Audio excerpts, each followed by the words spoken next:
ان بابوں کی شان یہ ہے کہ ان کے در سے کوئی بھوکا نہیں جاتا، یعنی یہ درباروں کے اوپر اتنا لنگر چلتا ہے کہ کوئی بھی آئے وہ کھانا کھا کے جاتا ہے، یہ ان کی شان ہے۔ اور پھر اس کے ساتھ انہوں نے جملہ بولا، کوئی بک بک کرتا ہے تو بک بک کرتا رہے ان کے بارے میں۔ اس کے بعد پھر انہوں نے بریکٹ کھولی کہ یہ بک بک کرنے والا کون ہے، تو انہوں نے جملہ بولا کہ یہ جو لوگ کہتے ہیں نا کہ بابے تو کچھ بھی نہیں، بابے تو کچھ بھی نہیں، ظاہر ہے وہ اردو سپیکنگ ہے، بابے تو شاہی کوئی نہیں، ان کے لیے بولنا مشکل ہے۔ وہ پنجابی نعتیں بھی جب پڑھتے تھے نا تو پنجابی الفاظ کے ایک اردو میں ان سے ادا ہوتے تھے، تو انہوں نے اچھا کیا، بابے شاہی کوئی نہیں کے بجائے انہوں نے بولا کہ بابے تو کچھ نہیں، یہ جو لوگ کہتے ہیں تو انہیں نہیں پتا کہ قرآن حکیم میں اللہ تعالیٰ نے ان بابوں کی پیروی کا حکم دیا ہے، صراط الذین انعمت علیہم، وہی جو ایک آیت انہوں نے رٹی ہوئی ہے، اس کی پچھلی آیات نہیں پڑھتے، اہدنا الصراط المستقیم، اور اس سے پیچھے تو ان کی موت ہے، ایاک نعبد و ایاک نستعین، ہاں سیدھے آگے جاتے ہیں، وہ سٹارٹ کی طرف سے جاتے ہی نہیں۔ اور پھر انہوں نے کہا کہ قرآن حکیم میں اللہ تعالیٰ نے بتایا کہ یہ صراط الذین انعمت علیہم کون ہے، سورۃ النساء میں من النبیین والصدیقین والشہداء والصالحین، یہ انہوں نے کوٹ کیا۔ اور پھر اینڈ پہ انہوں نے کہا کہ بابوں کی شان کا ان لوگوں کو اندازہ نہیں ہے، اور پھر انہوں نے ایک بابے کو بطور دلیل کے پیش کیا، حضرت علی اجویری المعروف داتا گنج بخش، اور پھر انہوں نے منقبت پڑھنا شروع کر دی کہ داتا کے دربار کے اوپر جو یہ صدقہ بٹ رہا ہے اور وہ جو ان کے پاس کلام ہوتا ہے وہ پڑھ رہے ہیں، یعنی انہوں نے رول ماڈل کے طور پر ایک میڈ ان سب کانٹیننٹ بابا پیش کیا، جس کا ذکر نہ قرآن میں تھا نہ سنت میں تھا، بلکہ جو بابا رسول اللہ کی وفات کے آلموسٹ 400 سال کے بعد دنیا میں آیا، جبکہ قرآن کو نازل ہوئے ہوئے 400 سال ہو چکے تھے، تو یقیناً اس کا نام تو اس کتاب میں تو موجود نہیں تھا جسے ہم قرآن کہتے ہیں، جو اس شخص پہ نازل ہوئی جس کی قبر مدینے میں ہے صلی اللہ علیہ وآلہ وسلم۔ بہرحال انہوں نے ایکسٹراپولیٹ کیا، ان کو فٹنگ کرنے کی کوشش کی۔ یہ ان کی گفتگو کے مین پوائنٹس تھے۔ اب میں وہ 10 علمی پوائنٹس کی شکل میں ایک ایک چیز کو کور کروں گا۔ باتیں تو انہوں نے 2-3 کی ہیں، لیکن میں نے آپ کو پتا ہے کہ ایک موقع سمجھا ہے اسے بات پہنچانے کا، تو میں 10 علمی پوائنٹس ڈسکس کروں گا جو ان کے مشہور ہیں، جو کچھ انہوں نے بھی ڈسکس کیے اور جو انہوں نے نہیں کیے، ہو سکتا ہے اگلی کسی میں اپنے نعت میں کر دیں، تو میں پہلے ہی اسے کور کرتا ہوں۔ علمی پوائنٹ نمبر 1، اویس بھائی نے کہا کہ ان کی شان یہ ہے کہ یہاں سے کوئی بھوکا نہیں جاتا۔ اگر قرآن و سنت میں کسی شخص کے ولی اللہ ہونے کی دلیل، بزرگ ہونے کی دلیل یہ ہے کہ اس کے در سے کوئی بھوکا نہیں جاتا، تو پاکستان میں ان سے بڑے اولیاء اللہ بھی موجود ہیں اور زندہ موجود ہیں۔ ملک ریاض صاحب روزانہ 1 لاکھ بندہ ان کے دسترخوان سے کھاتا ہے۔ علی اجویری صاحب کے مزار پہ روزانہ 1 لاکھ بندہ نہیں آتا، زیادہ سے زیادہ 4-5 ہزار لوگ آتے ہیں، اور یہ بھی میں آپ کو ایگزیجریٹ کر کے بتا رہا ہوں، عرس کے دنوں میں زیادہ بڑھتے ہوں گے، آپ جا کے کیلکولیشن کر سکتے ہیں۔ داتا ملک ریاض، اور وہ زندہ ہے کئی سالوں سے۔ ان سے جو ہمیں باقی اختلافات ہیں وہ اپنی جگہ، لیکن یہ ان کی ایک اچھی چیز ہے کہ انہوں نے ایک چیریٹی کا سلسلہ شروع کیا ہوا ہے، تو انہیں کیوں نہیں داتا مان لیتے ہیں؟ کیونکہ دلیل تو آپ کی یہ ہے کہ لاکھوں لوگ کھا رہے ہیں، تو لاکھوں تو وہیں سے کھا رہے ہیں بھائی، آپ کے درباروں پہ تو ہزاروں کھاتے ہیں، یہاں روزانہ 1 لاکھ بندہ دسترخوان سے کھا رہا ہے۔ پھر بابا گرو نانک، اس کے مزار کے اوپر بھی لنگر جاری ہے، تو کیا یہ ان کی بزرگی کی دلیل ہوگا؟ آپ جس طرح ہی اس طرح کی گفتگو کریں گے وہ کہیں گے نہیں نہیں عقیدے بھی صحیح ہونا ضروری ہے۔ اس کا مطلب ہے یہ جو آپ ہمیں دھونس لگاتے ہو نا کہ ان درباروں سے کوئی بھوکا نہیں جاتا اور یہاں ایک غریب نوازی والا ایلیمنٹ ہے، یہ دھونس لگانا چھوڑ دو میرے بھائی۔ سمپل سی بات ہے، چندوں کے اوپر یہ دربار چل رہے ہیں، آج آپ ان کے چندے بند کر دیں، آپ کو کوئی صفائی کرنے والا بھی وہاں نہیں ملے گا، اور ان درباروں کا وہی حال ہوگا جو سندھ کے اندر، اندرون سندھ میں مساجد کا ہے۔ کئی مسجدیں ایسی ہیں، تبلیغی جماعت والوں نے اپنی کارگزاری میں خود سنایا کہ ان مساجد میں جب ہم گئے ہیں تو کئی جگہ کتوں کے بچے ہمیں نظر آئے ہیں، کتوں کی ماجگاہ بنی ہوئی ہیں مسجدیں، کیونکہ لوگ نماز پڑھنے نہیں جاتے تو ظاہر ہے وہ ایک ویرانہ بن جاتا ہے۔ سیم یہی حال ان مزاروں کا ہو جانا ہے، آپ کو صفائی کے لیے کوئی بندہ نظر نہیں آئے گا، کتے پھرتے نظر آئیں گے۔ ایک ریالٹی ہے، اسے کوئی گستاخی نہ سمجھے، ایک ریالٹی ہے۔ جب مسجدوں کے ساتھ یہ ہو رہا ہے تو دربار تو شاہی کوئی نہیں۔ ظاہر ہے دنیا کو اللہ نے اسباب کے ساتھ جوڑا ہے، نہ اللہ نے مساجد کی حفاظت کرنی ہے اور نہ بزرگ اپنے دربار کی حفاظت کر سکتے ہیں، ورنہ جتنی ہرون چرس اور بدکاری کے اڈے ان مزارات کے اوپر ہیں, آپ کو کہیں اور نظر نہیں آئیں گے. پھر یہ کہنا چھوڑ دیں کہ بزرگ جو ہیں وہ دنیا کا نظام چلا رہے ہیں, ان سے اپنے مزار کا تو نظام چلتا نہیں ہے. جب یہ باتیں کریں, کہتے ہیں کعبے میں بھی کرین گری تھی, اور ایک کعبے میں جو کرین گری تھی تو اللہ نے کب کہا ہے کہ کعبے میں کوئی کرین گرے گی تو میں پکڑ لوں گا؟ وہ تو ایک سال اللہ نے یادگار کرنا تھا, جس سال نبی الاسلام کی پیدائش تھی, عام الفیل والا سال. ابرا کا لشکر تباہ ہوا, اس کے بعد کئی دفعہ خانہ کعبہ شریف کی توہین ہوئی ہے, اللہ تعالیٰ نے کوئی انٹروین نہیں کیا. یزید کے دور میں یزید پلید نے جو کچھ کعبے کے ساتھ کیا, اس کے بعد عبد الملک بن مروان کے دور کے اندر, اور بعد میں بھی اللہ تعالیٰ نے کوئی انٹروین نہیں کیا. دنیا کو اللہ نے اسباب کے ساتھ جوڑا ہوا, نہ کوئی بزرگ انٹروین کر سکتے ہیں, سیدھی سی بات ہے. ان کے پلے کوئی شے ہوتی تو یہ یوٹیوب کے اوپر, فیس بک کے اوپر جو رسول اللہ کے خلاف گستاخانہ ویڈیوز اور فلمیں ہیں وہ ڈیلیٹ کروا لیتے ہیں. اسی لیے میں وہ بابا خادم رضوی صاحب کو اکثر یاد کرتا ہوں. وہ اپنی ہر ویڈیو میں لوگوں کا خون گرمایا کرتے تھے کہ امام مالک فرماندے نے امت مر جائے. امام مالک کہتے ہیں امت مر جائے کہ نبی کی گستاخیاں ہو رہی ہیں اور امت روک نہیں رہی. میں نے کہا تھا بابا جی رکو ذرا, صبر کرو, پہلے تیرے بابے کیوں نہ مر جائے جو نگاہیں مارا کرتے تھے؟ کیا انہوں نے اپنے نبی کا کلمہ نہیں پڑھا ان غداروں نے؟ آج جب مشکل وقت آیا یہ غدار چپ کر کے بیٹھ گئے. کل تک تو یہ نگاہیں مار کے اپنے مرید بھی جلا دیتے تھے, آج ان سے یوٹیوب سے ویڈیوز بھی ڈیلیٹ نہیں ہو رہی ہیں. تو پہلے وہ غوث کتب ابدال مر جائیں جن کے بارے میں تمہارے دعوے تھے نا کہ دنیا کا نظام چلا رہے ہیں, اور سب سے پہلے وہ غوث جس کی ڈیوٹی وہاں لگی ہوئی ہے یوٹیوب کی ہارڈ ڈسک کے اوپر, وہ مر جائے کہ اس نے نبی الاسلام کی گستاخیاں ہوتے ہوئے دیکھی اور ڈیلیٹ نہیں کروا سکا.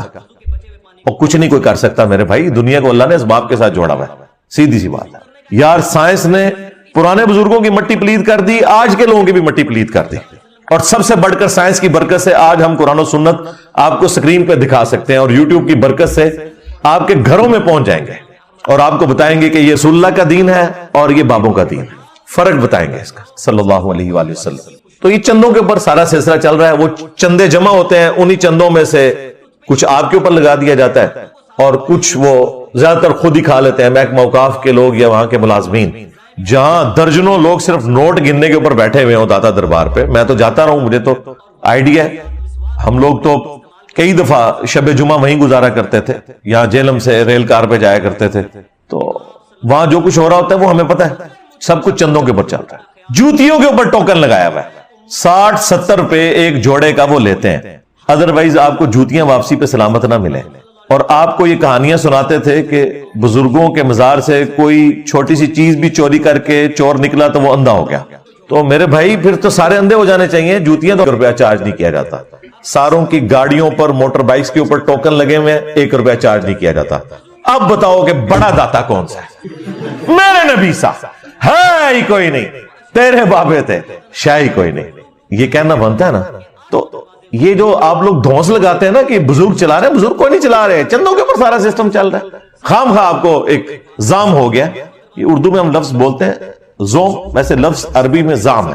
تو ٹھیک ہے, آپ ان وشفل تھنکنگ کے اندر اپنا وقت گزارتے رہے, ہم آپ کو سمجھا ہی سکتے ہیں. بڑا مشکل ٹاپک ہے جی, اس کو ہاتھ ڈالنا جو ہے نا وہ 440 وولٹ کو ہاتھ ڈالنا ہے, یہ اتنا آسان معاملہ نہیں ہے اس ٹاپک کو ایڈریس کرنا. ظاہر ہے اس وقت سب کانٹیننٹ کے مسلمانوں کے لیے ٹرینڈ کے اوپر یہ ایشو چل رہا ہے. یہ جو کرتارپور راہداری کوریڈور گردوارہ پاکستان نے کنسٹرکٹ کیا ہے 14 ارب روپیہ لگا کے, مسلمانوں کے ٹیکسز کا پیسہ لگا کے, اس میں کوئی شک نہیں میرے بھائیوں کہ اسلام جو ہے وہ اقلیتوں کے حقوق کی حفاظت کرتا ہے. یعنی اسلام میں تو واضح طور پر سورۃ البقرہ کی آیت نمبر 256, آیت الکرسی سے اگلی آیت ہے, لا اکراہ فی قد تبین الرشد من الغی, دین قبول کرنے کے معاملے میں کوئی جبر نہیں ہے. اللہ تعالیٰ نے ہدایت کو گمراہی سے الگ کر دیا, جس کی مرضی ہے ہدایت کا راستہ اختیار کرے, جس کی مرضی ہے گمراہی کا راستہ اختیار کرے. یعنی زبردستی تلوار کے زور پہ آپ کسی کو کلمہ نہیں پڑھوا سکتے, اس کی مرضی قبول کرے, اس کی مرضی نہ قبول. اچھا, اس آیت کو مسلمانوں نے بھی مس یوز کیا, انہوں نے کہا جی دین میں کوئی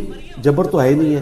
مراد یہ کہ کوئی خامد اپنی بیوی کو پردے کا نہ کہے, کوئی بیوی اپنے خامد کو داڑھی رکھنے کا, نماز پڑھنے کا نہ کہے, کوئی باپ اپنی اولاد کو نماز پڑھنے کے نہ کہے, کیونکہ دین میں کوئی جبر نہیں. یہ مطلب اس کا ہے نہیں تھا, یہ تو کافروں کے اعتبار سے بات ہو رہی. ود ان ریلیجن جب آپ نے کلمہ پڑھا ہے لا الہ الا اللہ محمد رسول اللہ صلی اللہ علیہ وآلہ وسلم, تو آپ پہ پابندیاں لاگو ہو گئی ہیں.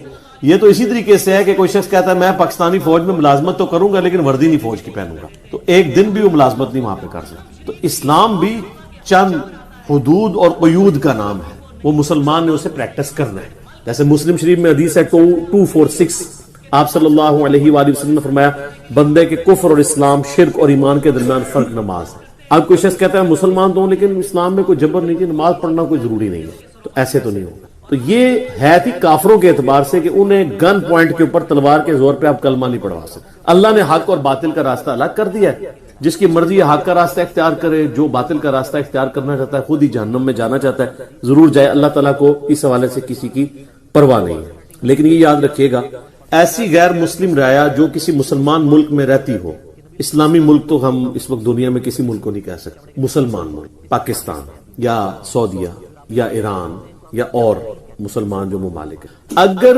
مسلم ملک میں کوئی غیر مسلم رعایا رہتی ہو تو ان کی جان، مال، عزت، آبرو کی ذمہ داری حکومت وقت کے اوپر آتی، اور ایسے جو مسلمان ہیں ان کو غیر مسلموں کو ذمہ کہا جاتا ہے، یعنی یہ ذمہ کرم پہ ہوتے ہیں حکمرانوں کے، اور ظاہر ہے اس کے لیے وہ جزیہ بھی دیں گے جس کی آج کل ماڈرن فارم ٹیکسز ہیں، تو اس کے اگینسٹ حکومت وقت کی ذمہ داری ہے ان کو سیکیورٹی پرووائڈ کرنا، ہر اعتبار سے انہیں فیسیلیٹیٹ کرنا۔ تو یہ تو ایک بیسک رائٹ ہے جو ان کا ہے، وہ ان سے کوئی نہیں چھین سکتا۔ حتیٰ کہ صحیح بخاری میں حدیث ہے، اللہ کے محبوب صلی اللہ علیہ وآلہ وسلم نے فرمایا جس شخص نے کسی ذمی کافر کو ناحق قتل کر دیا، ناحق سے مراد ہے کہ اس نے قانون ہاتھ میں لیا، یہ نہیں ہے کہ حق قتل ہے تو وہ آپ خود کر سکتے ہیں، ہوگا جوڈیشری کے تھرو، لیکن ناحق کوئی کسی کافر کو، ذمی کافر کو قتل کر، تو بخاری کے الفاظ ہیں، انٹرنیشنل نمبر کے مطابق 3166 نمبر حدیث ہے، یہ بڑی مشہور حدیث ہے، ایسا شخص قیامت والے دن جنت کی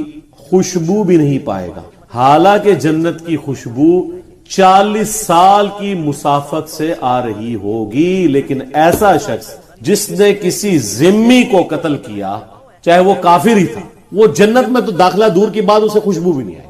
اس سے اندازہ لگائیں کہ غیر مسلم رعایا کے کیا حقوق ہیں مسلمان ملک کے اندر، یہ اپنی جگہ موجود ہیں اور یہ حقوق ان سے کوئی چھین نہیں سکتا۔ رہا تعلق قتال کا اور جہاد کا، اور اس میں جو قرآن حکیم میں کئی آیات آتی ہیں جب کافروں سے سامنا ہو تو انہیں قتل کرو، یہ میدان جنگ کی بات ہو رہی ہے، یہ نہیں ہے کہ جدھر بھی وہ کافر نظر آئے اسے قتل کر دینا ہے۔ آج کل وہ سورہ توبہ کی آیات غیر مسلم مسلمانوں پہ کوٹ کرتے ہیں کہ دیکھیں جی یہ تو کہتے ہیں جہاں بھی کوئی کافر نظر آئے اسے قتل کر دو، کانٹیکسٹ اس کا آگے پیچھے پڑھتے نہیں ہے کہ وہ ایک پیس ٹریٹی توڑنے کے عوض ان کے اوپر اللہ کی طرف سے یہ عہد شکنی کی سزا مسلط ہوئی تھی مشرکین عرب کے اوپر، جو انہوں نے صلح حدیبیہ کا جو معاہدہ وہ توڑ دیا تھا۔ تو اس حوالے سے ویسے تو آپ نے ہیومن ڈگنیٹی میں ایک غیر مسلم، چاہے وہ کرسچن ہو، جیو ہو، ہندو ہو، بدھسٹ ہو، کوئی بھی ہو، بت پرستی کیوں نہ ہو، آپ نے ہیومن ڈگنیٹی میں اس کی رسپیکٹ کرنی ہے، اس کی جان، مال، عزت، آبرو کی حفاظت ایک مسلمان حکمران کی ذمہ داری ہے، اور یہ اس کے بیسک رائٹس میں سے ہے ایک مسلمان حکومت کے اندر۔ تو یہ بالکل کلیئر کر لیں۔ عام حالات میں تو بڑا سخت حکم ہے، سورۃ المائدہ کی آیت نمبر 32 ہے، جس نے ایک شخص کو ناحق قتل کیا، ایک جان کو، گویا اس نے پوری انسانیت کو قتل کر، اور جس نے ایک انسان کی جان بچائی، ایک مسلمان نہیں، انسان، چاہے وہ کسی بھی مذہب سے تعلق رکھتا ہو، ایون ایتھیسٹ ہی کیوں نہ ہو، داہری کیوں نہ ہو، جس نے ایک شخص کی جان بچائی گویا اس نے پوری انسانیت کو بچایا۔ عام حالات میں یہ والی آیات ہے۔ میدان جنگ میں ظاہر ہے کہ جب آپ جنگ میں ہوں گے تو پھر کوئی جنرل آپ کو یہ تو نہیں کہے گا، کوئی جنرل کہ جی آپ جو ہے میٹھی میٹھی باتیں کریں، وہاں تو پھر فوج کا مورائل بلند ہی کیا جائے گا نا۔ عام حالات کے جو آیات اور احادیث اور ہے اور میدان جنگ کی اور ہے، ان دونوں کو مکس نہیں کرنا چاہیے۔ ٹھیک ہو گیا؟ اب آ رہے میرے بھائیوں اس بات کی طرف کہ یہ جو کافروں کی عبادت گاہیں ہیں، چاہے وہ گرجے ہوں، کلیسا ہوں، معبد ہوں، گردوارے ہوں، یہ سب کی سب عبادت گاہیں، ان کی رسپیکٹ بھی مسلمانوں پر فرض ہے، جس طرح مسجد کی۔ ان کی توہین نہیں کر سکتے، ان کو آپ توڑ نہیں سکتے، سوائے ایک ایکسیپشن کے کہ جو عرب کی سرزمین ہے وہ مسلمانوں کا کینٹ ایریا اللہ نے ڈکلیئر کیا کہ وہاں پہ کوئی معبد نہیں ہوگا حرمین کے علاقے میں، اور وہ نبی الاسلام نے اور خلفائے راشدین نے اپنے زمانے میں توڑوائے۔ یہ نہیں ہے کہ پوری دنیا کے توڑوائے۔ اس کے بعد جب رومن اور پرشین امپائر مسلمانوں کے قدموں میں ڈھیر ہوئی ہیں تو آپ کوئی ضعیف روایت بھی نہیں دکھا سکتے کہ خلفائے راشدین نے کبھی کوئی گرجا توڑا ہو، کوئی مندر توڑا ہو، کوئی گردوارے تو خیر اس ٹائم ہے نہیں تھے، یہ تو سب سے لیٹسٹ مذہب ہے، سکھزم ہے جو، یا کوئی کلیسا توڑوایا ہو یا کوئی ٹیمپل توڑوایا ہو۔ الٹا انٹرنیشنل سٹی ڈکلیئر کر دیا یروشلم کو۔ عیسائی تو وہاں یہودیوں کو گھسنے نہیں دیتے تھے، وہ سمجھتے تھے یہ حضرت عیسیٰ علیہ السلام کے قاتل ہیں۔ سب سے پہلے سیدنا عمر نے جب یہ ابو عبیدہ بن جرح کے ذریعے جو ہے وہ شام فتح ہوا ہے، تو اسے انٹرنیشنل سٹی ڈکلیئر کیا ہے کہ یہاں پہ یہودی عیسائی مسلمان سب آئیں گے، البتہ آباد ہونے کی اجازت صرف مسلمانوں کو۔ ظاہر مسلمانوں کی حکومت تھی اور مسلمان ظاہر ایک اس کے ساتھ عقیدت بھی وابستہ ہے، لیکن یہودیوں کو آلموسٹ آپ سمجھ لیں کہ 500 سال تک انٹر نہیں ہونے دیا عیسائیوں نے۔ ٹائٹس نے حملہ کیا تھا نا 70 عیسوی میں، اور 571 عیسوی میں نبی اسلام پیدا ہوئے، اس کے بعد بھی آپ کی وفات کے بعد جا کے کہیں یعنی فتح ہوا۔ آلموسٹ آپ سمجھ لیں 600 سال تک یہودی وہاں انٹر نہیں ہو سکے۔ یہ سیدنا عمر نے پھر ایک ریٹن ایگریمنٹ کے تحت اس کو انٹرنیشنل سٹی ڈکلیئر کیا کہ یہاں پہ وہ آ سکتے ہیں، ان کے لیے متبرک جگہ ہے، نہیں توڑوایا۔ مسجد اقصیٰ جو ہے وہ ان کے یروشلم میں جو عبادت کے مقامات ہیں ان کو توڑوا کے بھی بنوائی جا سکتی تھی، علیحدہ سے بنوائی، نہیں اس کو توڑوایا۔ تو یعنی ان چیزوں کی حفاظت جو ہے وہ اللہ تعالیٰ نے خلفائے راشدین کے ذریعے کروائی ہے، نہ کہ ان کو توڑوایا۔ کینٹ ایریا کا معاملہ ڈیفرنٹ ہے، اس پہ کوئی اعتراض نہیں کر سکتا۔ آج کسی مسلمان کو اجازت ہوگی کہ وہ ویٹیکن سٹی میں جا کے کوئی مسجد بنا دے، وہ کہیں گے جی آپ ہم سے اٹلی میں اور جگہ لے لیں، ویٹیکن میں ضروری آپ نے بنانا ہے، یہ تو ہمارا کینٹ ایریا ہے۔ تو سر اسی طریقے سے حرمین ہمارا کینٹ ایریا ہے، اس میں ہم کسی کو معبد بنانے کی یا کوئی کلیسا بنانے کی یا مندر بنانے کی، بت پرستی کا اڈا کھولنے کی اجازت تو نہیں دے سکتے۔ باقی آپ نے جہاں کرنا ہے وہ آپ کرتے رہیں۔ حتیٰ کہ سورہ الحج کی آیت نمبر 40 میں اللہ تعالیٰ نے فرمایا کہ اگر اللہ تعالیٰ بعض لوگوں کو بعض سے نہ ٹکراتا جنگوں کے ذریعے، تو دنیا میں کوئی بھی گرجا، کوئی معبد خانہ، کوئی ٹیمپل یہ باقی نہ بچتا، نہ کوئی مسجد، جو کہ یہ وہ جگہ ہیں جو کہ اللہ کے ذکر کے لیے بنائی جاتی ہیں۔ اللہ تعالیٰ نے ان ساری چیزوں کا ذکر کیا کہ گاڈ تو سب کا پیچھے ایک ہی ہے نا، کلیسا کے لیے بھی، ٹیمپلز کے لیے بھی، اور اللہ تعالیٰ نے یعنی جو غیر مسلموں کے عبادت خانے تھے انکلوڈ کیا مساجد کو بھی بیچ میں، کہ یہ اللہ کی عبادت کے لیے بنائے گئے تھے۔ بیچ میں اب جو کچھ شرک ہو رہا ہے وہ تو کرنے والوں کی غلطی ہے نا۔ نماز میں تو سارے ایک نعبد و ایک نستعین نہیں پڑھ رہے ہیں نا مسلمان بھی، باہر نکل کے بے شک بابوں کو پکاریں یا کسی قبر پہ چلے جائیں، نماز میں تو سارے عبادت تو اللہ ہی کی کر رہے ہوتے ہیں۔ اس طرح غیر مسلم بھی آپ ہندوؤں سے پوچھنے وہ کہیں گے اوپر بھگوان تو ایک ہی ہے۔ آپ کرسچنس کے پاس چلے جائیں وہ بھی یہی کہیں گے گاڈ ہے۔ جوز بھی، آج کے جوز تو ویسے ہی مشرک نہیں ہے، موحد ہے۔ اور سکھ بھی آپ دیکھ لیں وہ بھی ایک گاڈ میں بلیو کرنے والے ہیں، ان میں کوئی اور چھوٹے دیوتا بت پرستی یہ والی چیزیں اس طرح نہیں ہے کہ وہ ان بتوں کے آگے جھکنے کو جائز سمجھتے ہیں۔ تو جو ہندو جھک بھی رہے وہ بھی ایک خدا میں بلیو کرنے والے ہیں۔ تو اللہ تعالیٰ نے سورہ الحج کی آیت نمبر 40 میں فرمایا کہ جہاد اور قتال کی یہ برکت ہے کہ اللہ تعالیٰ بعض کو بعض سے ٹکرواتا ہے تاکہ جو اللہ کی عبادت کے لیے جو جگہ معبد خانے بنائے گئے ہیں، عبادت کی جگہ بنائی گئی ہیں، ان کی سیفٹی اس میں ہے کہ ان کے ذریعے قتال کے ذریعے اللہ تعالیٰ ان کی حفاظت کرواتا ہے، اور مسلمان اس کی نمائندہ مثال ہیں۔ جس طریقے سے پرسیکیوٹ کیا ہے رومن امپائر نے جیوز کو، یہودیوں کو، عیسائی ہونے کے سبب، تو یہ مسلمان اگر رومن امپائر پہ مسلط نہ ہوتے تو ان کی پرسیکیوشن تو آج تک جاری رہتی۔ تو مسلمانوں کی وجہ سے ان کو آزادی ملی ہے، اور یروشلم جو ہے وہ اس میں ان کو دوبارہ داخلہ نصیب ہوا ہے۔ لہذا مسلمان جو ہیں وہ ان چیزوں کو، معبد خانوں کو توڑواتے نہیں ہیں، بلکہ غیر مسلم رعایا کو سیکیورٹی اس حوالے سے پرووائڈ کرتے ہیں۔ اب یہ جو کچھ ہوا ہے کرتارپور کے اندر، دیکھیں اس کے اوپر تو ایز اے نیشن، پوری نیشن کی ایک سمجھ لیں ریزرویشن ہے، چاہے کوئی اس کو ڈر کے اظہار کرے یا نہ کرے۔ اندر خانے آپ کسی سے بھی پوچھیں، اس وقت پاکستانی نیشن اس معاملے میں اس حوالے سے ناراض ہے کہ مسلمانوں کے ٹیکسوں کا پیسہ جو مسلمانوں سے کلیکٹ ہوا ہے 14 ارب روپیہ، وہ آپ نے ایک غیر مسلم عبادت خانہ بنانے پہ لگا دیا۔ اسلام یہ تو کہتا ہے کہ غیر مسلموں کے عبادت خانے توڑے نہ جائیں، ان کی تعمیر میں رکاوٹ نہ بنے، لیکن یہ نہیں کہتا کہ ایک مسلمان حکومت مسلمانوں کا پیسہ مندر بنانے میں، اور وہ تو اناؤنسمنٹ کی ہے ہمارے فارم منسٹر نے جی 400 مندروں کو بھی ہم رینوویٹ کر رہے ہیں، مسجد کسی کا بھی نام نہیں لیا انہوں نے۔ تو میرا ایک معصومانہ سوال ہے کہ اسلام آباد میں صرف ایک شاہ فیصل مسجد آپ نے بنوائی ہے، جو بھی آپ کو وہ بھی نہیں توفیق ہوئی، وہ بھی سعودیہ نے پیسہ دیا ہے، ورنہ اس مسجد کا نام تھا قومی جامعہ مسجد، اور چونکہ عرب سے پیسہ ہے تو اس کا نام رکھ دیا گیا شاہ فیصل مسجد۔ ایک مسجد اسلام آباد میں حکومت نے نہیں بنوائی، پلاٹ ضرور دیے ہیں، مسجد تو لوگوں نے خود بنائی ہے۔ بریلوی، دیوبندی، اہل حدیث، شیعہ سے آپ جا کے پوچھ لیں، کوئی ایک مسجد انگلی رکھے ایک حکومت ہم نے یہ مسجد ہم نے، اور دوسری طرف صرف 5000 سکھ خاندان ہیں، ان کا آپ 100 سال کا بھی ٹیکسز کا پیسہ اور جزیہ جمع کریں تب بھی 14 ارب روپیہ نہیں بنتا۔ آپ کیا سمجھتے ہیں 14 ارب کتنی رقم ہے؟ اگر 1 لاکھ آپ روزانہ کا خرچ کریں تو 25 سے 30 سال چاہیے 1 ارب کو ختم کرنے کے۔ یہ جا کے گھر گن لیں، 1 لاکھ روز کا، مہینے کا نہیں۔ اب وہ جناب وہ سلائڈیں چلا رہے ہیں جی، وہ جی ہم نے $20 قیمت رکھی ہے، 5000 لوگ روزانہ آئیں گے، اور اس کو ٹورزم کا نام دے رہے ہیں. ٹورزم کریں، ہمیں تو اس میں کوئی حرج نہیں تھا. ہم یہ کہتے ہیں کہ آپ کفر و شرک کے اڈے کیوں بات کر رہے ہیں، اور ہم یہ درباروں پہ بھی یہی کہیں گے. مسلم شریف میں حدیث ہے، نبی علیہ السلام نے منع فرمایا ہے قبروں کو پکا کرنے سے، قبروں پر عمارت بنانے سے، اور قبروں پر بیٹھنے سے. لائیو بیٹھنا بھی بے حرمتی ہے، اور اس پہ مجاور بن کے بیٹھنا بھی منع ہے. اور یہ معذرت کے ساتھ محکمہ اوقاف جو ہے یہ دربار بنا کے اس کو بھی انکم کا ذریعہ انہوں نے بنایا ہوا ہے، جہاں پہ غیر شرعی افعال ہو رہے ہیں. دربار پھر کہتے ہیں جی وہ سنت طریقہ دربار پہ جانے کا بتائیں. دربار بنانا ہی غلط ہے. آج میرا ٹاپک نہیں، آپ یوٹیوب پہ جا کے اس حوالے سے آپ لکھیں نا، قبریں، مزارات، گنبد خضرا، اس حوالے سے میرے کئی کلپس کھلیں گے.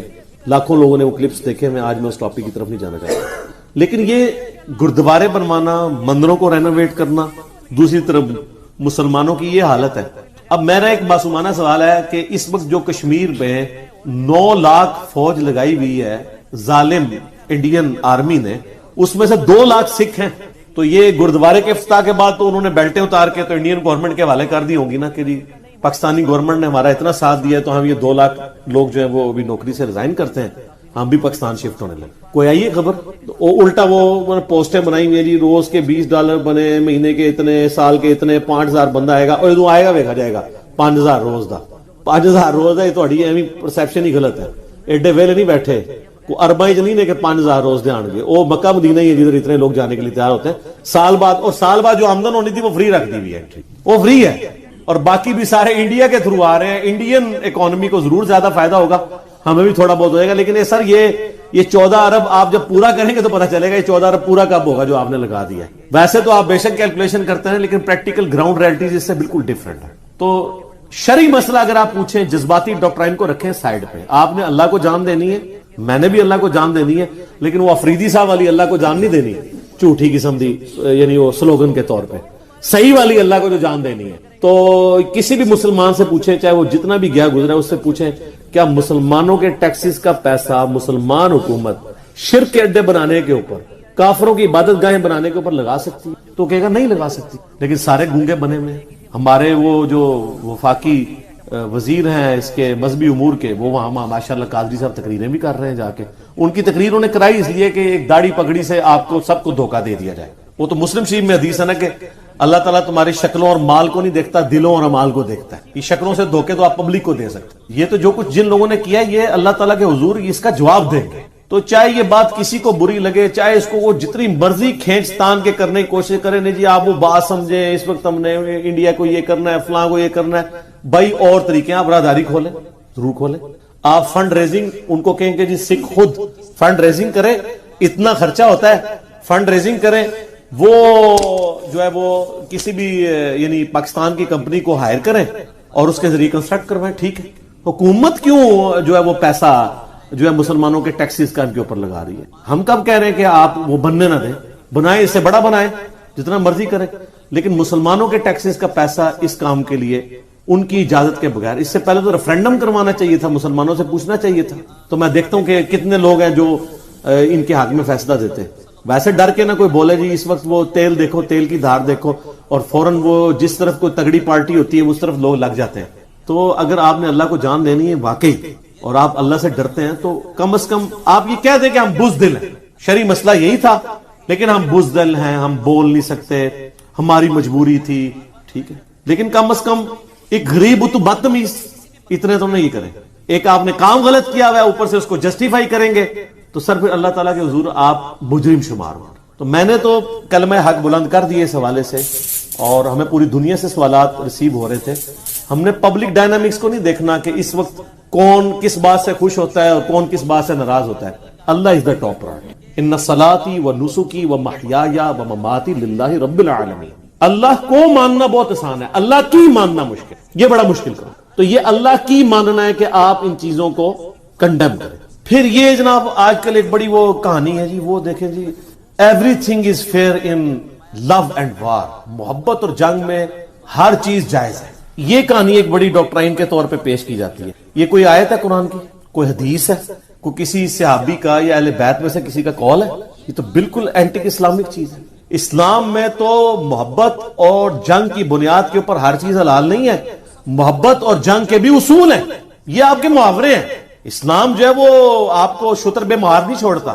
ہاں یہ ضرور ہے بخاری و مسلم میں کہ جنگ دھوکے کا نام ہے. دھوکہ آپ دے سکتے ہیں, کبھی جھوٹ بولنا پڑ جائے وہ بول سکتے ہیں, لیکن یہ نہیں ہے کہ آپ نے سب کچھ کر لینا ہے. سر قرآن اٹھا کے دیکھیں, بخاری مسلم اٹھا کے دیکھیں, آپ جنگ کے دوران نہتے جو عورتیں اور بچے اور وہ مرد بھی جو جنگ میں شریک نہیں ہوئے ان کو نقصان نہیں پہنچا سکتے. آپ کھیتیاں نہیں اکھاڑ سکتے, آپ درخت نہیں توڑ سکتے. تو اگر آپ کی ڈاکٹرائن مانی جائے کہ everything is fair in love and war, تو پھر تو یہ سب کچھ ہونا چاہیے تھا. آج کی ڈیٹ میں اسی پہ اجتہاد کریں, آپ ڈیم نہیں توڑ سکتے کیونکہ عوام الناس نے پانی پینا ہے. یہ نہیں ہے کہ ہم انڈیا پہ حملہ کریں تو جا کے ان کا ڈیم توڑ دیں, یہ کام نہیں آپ کر سکتے, اور لو میں نہیں کر سکتے. اس کائنات میں اللہ کے بعد اس کی مخلوقات میں سب سے زیادہ ہماری محبت کس کے ساتھ؟ امام اعظم محمد رسول اللہ صلی اللہ علیہ وآلہ وسلم. ان کے ساتھ بھی آپ محبت میں سب کچھ نہیں کر سکتے. ابو داؤد ترمذی نے ماجہ میں حدیث ہے, ایک صحابی نے آ کے حضور کو سجدہ کیا. آپ نے فرمایا جب میں فوت ہو جاؤں گا تم میری قبر سے گزرو گے, کیا میری قبر پہ بھی سجدہ کرو؟ کہا رسول اللہ نہیں. تو فرمایا سر اٹھاؤ. اگر میں سجدہ جائز سمجھتا تو بیویوں سے کہتا کہ اپنے خامدوں کو سجدہ کریں اس حق کے سبب جو اللہ نے ان کو دیا ہے. تو سر اسلام میں تو نہ لو میں ہر چیز جائز ہے اور نہ وار میں ہر چیز جائز. سورۃ الانفال اگر پڑھی ہو نا تو آپ کو پتا چلے کہ اسلامک ڈیموکریسی کے رولز کیا ہیں. 58 نمبر آیت ہے سورہ الانفال کی کہ جس قوم کے ساتھ تمہارا معاہدہ ہے جب تک معاہدہ اوپنلی تم توڑتے نہیں ہو ان کے ساتھ بھی جنگ نہیں کر سکتے. گوئیلا وار اسلام میں حرام ہے. اسی لیے مولانا مودودی رحمہ اللہ تعالیٰ نے 1948 میں اس چیز کی مخالفت کی تھی کہ پاکستانی فوج جو ہے وہ کشمیر میں داخل ہو تا وقت کہ اوپن جنگ نہ ڈکلیئر. یہ نہیں کہ اوپر سے دوستی ہے اور اندر سے ایک دوسرے کی جڑیں کاٹ رہے ہیں. اس کو تو اسلام حرام سمجھتا ہے. اسی آیت کے کانٹیکسٹ میں ایک حدیث ہے جامعہ ترمذی میں صحیح سند کے ساتھ کہ حضرت معاویہ رضی اللہ تعالیٰ عنہ کے دور میں رومن امپائر اور مسلمانوں کا ایک معاہدہ تھا. معاہدے کی مدت پورا ہونے سے پہلے ہی حضرت معاویہ نے رومن امپائر کے وہ جو ایریا جو فتح ہونے سے رہ گیا تھا اس کے بارڈر پہ لا کے مسلمانوں کی فوج بٹھا دی کہ جی کل کی ڈیٹ میں جیسے ہی معاہدے کی ڈیٹ ختم ہوگی فوراً ہم ان پہ حملہ کر کے علاقہ ان سے چھین لیں گے. Everything is fair in love and war. ایک کہانیاں نے توڑیاں. تو وہاں پہ ایک صحابی تھے حضرت عمر بن عباسہ رضی اللہ تعالیٰ عنہ السلام. وہ فوج میں سے نکل کے انہوں نے نعرہ تکبیر بلند کرتے ہوئے اللہ اکبر کہتے ہوئے فرنٹ پہ چلے گئے. انہوں نے کہا میں تمہیں رومن امپائر پہ اس طریقے سے حملہ نہیں کرنے دوں گا. ان پہ کسی نے غدار وطن ہونے کا الزام نہیں لگایا, گستاخ رسول ہونے کا الزام نہیں لگایا. انہوں نے کہا رسول اللہ صلی اللہ علیہ وآلہ وسلم نے ہمیں منع فرمایا اس بات سے کہ جس قوم کے ساتھ تمہارا معاہدہ ہے اس معاہدے کو اوپنلی ڈکلیئر کرو گے توڑتے وقت تاکہ ان کو بھی جنگ کی تیاری کا موقع ملے. اس طریقے سے تم کسی قوم کے اوپر حملہ کر کے ان کا علاقہ ان سے نہیں چھین سکتے. اور سورۃ الانفال کی آیت نمبر 58 کا انہوں نے ریفرنس کوٹ کیا. تو اس ایک بندے کے اعلان حق بلند کرنے پہ حضرت معاویہ جو کہ اتنے سخت حکمران تھے ان کو ڈسیزن واپس لینا. اچھا حضرت معاویہ رضی اللہ تعالیٰ کے بارے میں کوئی ساری باتیں غلط نہیں ملتی, اچھی سی باتیں بھی ملتی ہیں. ان میں سے ایک یہ بھی ہے, چلیں اس کو فضائل معاویہ میں ڈال دیجیے گا, لیکن یہ بھی فضیلت ویسے اصل میں تو عمر بن عباسہ کی ہے کہ جس نے مخالفت کی. ورنہ ایک مسلمان حکمران کو تو پتا ہونا چاہیے تھا کہ وہ کیا کرنے جا رہے ہیں. اس نے قرآن نہیں پڑھا ہوا تھا. چلے آپ کے مولوی اور ہمارا مولوی یا آپ کا حکمران ہمارا حکمران تو قرآن سے بے خبر ہے, لیکن 3 براعظموں کا جو بادشاہ ہے اس کو تو قرآن سے بے خبر نہیں ہونا چاہیے. لیکن ان کو جب پتا چلا تو وہ دور بھی ایسا تھا, اکثریت صحابہ اور تابعین کی تھی, یہ ڈیسیژن کرنا مشکل تھا. تو جب حدیث سنی تو پھر ان کو بیک فٹ پہ جانا پڑا. تو یہ بالکل بات غلط ہے کہ everything is fair in love and war, اور اس کے تحت آپ مندر گردوارے اور یہ ساری چیزیں بنانا شروع کر دیں اور لیم ایکسکیوزز ڈیوائز کرنا شروع کر دیں. آپ نے پکنک سپاٹ بنانے ہیں ضرور بنائیں, ان کو فیسیلیٹیٹ کرنا ہے ضرور کریں, لیکن مسلمانوں کے پیسوں کے ساتھ شرک کے اڈے تو نہ قائم کریں. اچھا آپ چکے ہو چکے, اب میں یہ نہیں کہوں گا جا کے آپ توڑ دیں, وہ تو اس سے بڑی غلطی ہوتی. اب اس کو آپ اسی طریقے سے ایکسپٹ کر لیں جیسا کہ بخاری و مسلم میں حدیث ہے. اما عائشہ سے نبی علیہ السلام نے بارہا فرمایا, عائشہ تیری قوم نئی نئی جہالیت سے نہ پھری ہوتی نا تو میری خواہش تھی کہ میں خانہ کعبہ کو ابراہیمی بنیادوں پہ دوبارہ تعمیر کر دیتا اور حتیم کو توڑ کے کعبے میں داخل کر کے اس کو ریکٹینگولر شیپ میں واپس کر لیتا, لیکن مجھے پھر اور خانہ کعبے کا دروازہ بھی نیچے کر دیتا تاکہ عام آدمی بھی گزر سکے. پھر مجھے خطرہ ہے کہ لوگ کہ کعبہ ہی توڑ دیا, تو پھر آپ نے ارادہ ترک کر دیا. بیچ میں ایک دفعہ حضرت عبداللہ ابن زبیر نے یہ دوبارہ کیا, پھر حجاج ابن یوسف نے پھر ریورس کر دیا. وہ آج تک حتیم باہر ہی ہے حالانکہ وہ کعبے کا حصہ ہے, لیکن نبی علیہ السلام نے فتنے سے بچنے. تو قرآن میں بھی ہے کہ فتنہ جو ہے وہ قتل سے بھی بڑھ کر ہے, کیونکہ اس سے پھر ایک پورا. تو اب یہ نہ ہو کہ مجاہدین جو ہے وہ وہاں پہ پہنچ جائیں اس کو کرتارپور بارڈر کے اوپر اس کو توڑنے کے لیے, یہ وہ تو اس سے بڑا ظلم ہوگا. 14 ارب پہلے لگ گیا, وہ 14 ارب بھی روڑنا ہے. ان جو کچھ ہو گیا آندہ کے لیے یہ ہمارا کام تھا کہ ہم چیزوں کو ہائی لائٹ کریں کہ اب یہ جو باقی لوگ آپ نے کام کرنے ہیں نا, تو ذرا مسجدوں کی بھی خیر خبر لیں مسجدوں کے اوپر بھی کوئی پیسہ لگائیں, مسلمانوں کی جو عبادت گاہیں ہیں, مزارات پہ بے شک نہ لگائیں آپ, وہ تو غیر شرعی فعل ہے, لیکن جو مساجد ہے ان کے اوپر تو پیسہ لگائے گورنمنٹ. پرانی جو مساجد ہیں ان کی رینوویشن کرے, بجائے آپ باقی لوگوں کو. یہاں پہ شاہ فیصل مسجد بھی ہے, پچھلے دنوں قالین کتنے سالوں کے بعد, 15-20 سال کے بعد وہ چینج ہوا ہے, خیر چینج ہوئے بھی اب 3-4 سال ہو گئے, وہ بھی کسی غیر مسلم ملک نے گفٹ کیا ہے قالین. پاکستانی حکومت نے بجٹ میں سے اس میں پیسہ نہیں لگایا, وہ بھی غیر مسلم ملک نے کیا گفٹ, تو انہوں نے پھر وہ پرانا قالین اٹھا کے نیا قالین اس کے اوپر ڈال دیا. تو ان معاملات کو اس طریقے سے دیکھنے کی کوشش کرنی چاہیے. اور دوسرا یہ جو آپ لوگوں نے کرتارپور بارڈر کے اوپر پاسپورٹ کی شرط ختم کر دی ہے, یہ کتنا خطرناک کھیل کھیلا جا رہا ہے. یعنی کوئی بھی بندہ اس طرف انٹر ہو جائے, آپ لاکھ اس کے ایکسکیوزز دیں. یار مسلمانوں کا جو انٹرنیشنل سٹی ہے مکہ اور مدینہ, وہاں تو ہم پاسپورٹ کے ساتھ جاتے ہیں. آپ کون سا انٹرنیشنل سٹی بنانا چاہتے ہیں ایسا کہ جس میں پاسپورٹ کی شرط بھی آپ ختم کر رہے ہیں؟ کل کو کوئی بھی گھس ہے. اور اس کی تو مذمت جو ہے وہ اکثر پارلیمنٹیرینز نے کی ہے, اور امید ہے یہ والا ڈیسیژن ریورس ہو جائے گا. یہ پاسپورٹ سے تو آپ جان نہیں چھڑا سکتے. اور اس میں ایک کرٹیکل, موسٹ کرٹیکل بات وہ ہے جو اس وقت پوری پاکستانی قوم اور خصوصاً جو مذہبی طبقہ ہے وہ سخت پریشان ہے, کہ یہ کرتارپور بارڈر کے ذریعے آپ کہیں قادیانیوں کو تو فیسیلیٹیٹ نہیں کرنے جا رہے. جو شورش کاشمیری نے 70s میں کتاب لکھی تھی ختم نبوت کے دفاع کے اوپر, اس میں انہوں نے اس وقت ہائی لائٹ کیا تھا کہ قادیانیوں کو اور سکھوں کو ملا کے ایک ریاست قائم کی جائے گی. اور اس طریقے سے یہ وہ جو ایریا کہہ رہے تھے وہ تو آج کل لگتا ہے بالکل منوان اسی طرف معاملات جا رہے ہیں. تو لیکن میں یہ بدگمانی نہیں کرتا, ان کی اسیسمنٹ تھی, صحیح بھی ہو سکتی, غلط بھی. لیکن حکومت وقت کا کام ہے کہ یہ جو اس وقت پاکستانی نیشن اس کرب سے گزر رہی ہے, تو ایک پریس ریلیز جاری کر دے کہ جو شورش کاشمیری رحمہ اللہ تعالی حسینی منہج کے تھے, اور ان کے بیٹے ہیں ماشاءاللہ, انہوں نے ہماری اکیڈمی میں بھی 1-2 دفعہ رابطہ کیا ہے, وہ ویڈیوز ریگولرلی دیکھتے ہیں, وہ پی ٹی وی سے ڈائریکٹر ریٹائر ہیں, کہتے ہیں میں آپ سے بڑی محبت کرتا ہوں. میں نے کہا اس لیے کہ آپ اس باپ کے جینز ہیں آپ کے اندر کہ جو اپنے وقت کا ایک دلیر آدمی تھا, تو یہ آپ کو ورثے میں ملی. تو انہوں نے جو خدشات کا اظہار اس وقت کیا تھا, تو پریس ریلیز جاری کریں. ہمارے جو وزیر داخلہ ہیں, خود ہمارے پرائم منسٹر صاحب ہی ہیں اس میں, وہ خود آ کے قوم کو بریف کریں کہ نہیں نہ یہ قادیانیوں کو فیسیلیٹیٹ کر رہے ہیں ہم, اور نہ ہم کوئی علیحدہ سے کوئی ایک ریاست سکھوں کے لیے خالصتان کے حوالے سے جس میں پاکستان کا بھی کچھ حصہ شامل کر کے, ہمارا کوئی ایسا ارادہ نہیں ہے.